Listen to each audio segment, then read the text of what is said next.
Grâce soit rendue à Dieu, qui nous fait toujours triompher en Christ, et qui répand par nous en tout lieu l'odeur de sa connaissance.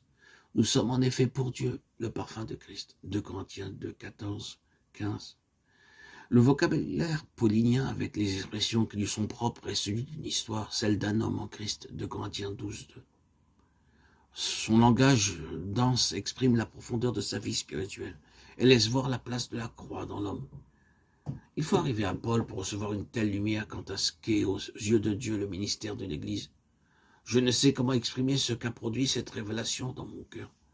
En peu de mots, Paul introduisit de façon sous-jacente la croix, qui règle selon la profondeur de son action le degré de suavité de cette vie, et nous donne une compréhension de la véritable connaissance de Christ, non un langage, mais un parfum, celui de la vie de Christ, qui se dégage du vase qui le porte. Ainsi l'auteur de sa connaissance apporte la révélation parfumée de sa vie. Oh, combien cette odeur doit émaner des profondeurs de notre être intérieur et s'ouvrir une voie par le chemin de l'épreuve et les sillons de la souffrance. Les récits de Matthieu 26, 6 à 13, Marc 14, 3 à 9, Jean 12, 1 à 8 concernant Marie de Béthanie illustrent comment l'odeur du parfum remplit la maison. Chacun de ces passages exprime une progression dans l'expérience du croyant. Le brisement du vase est une étape fondamentale dans la vie spirituelle, sans laquelle la vie de Christ restera confinée dans l'homme intérieur sans pouvoir trouver une issue, et l'odeur de sa connaissance demeurera pour nous quelque chose d'inconnu, sans signification intérieure, une chose comme étant propre à Paul, et l'estimation quant à notre personne ne sera jamais celle du vase de terre. Sous le rapport corporatif, l'Église ne sera après tout qu'une Église parmi les Églises. Tout ce que Christ est dans sa nature est en nous.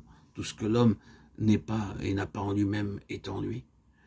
Mais l'homme n'en manifeste bien souvent que les imitations, mais aucunement les réalités. C'est le mimétisme propre à la vie de l'âme.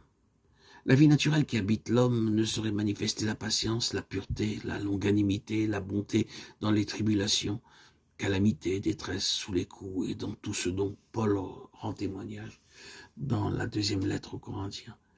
Vivre un tel paradoxe en manifestant de telles vertus relève d'une autre vie et en sa source en Christ lui-même.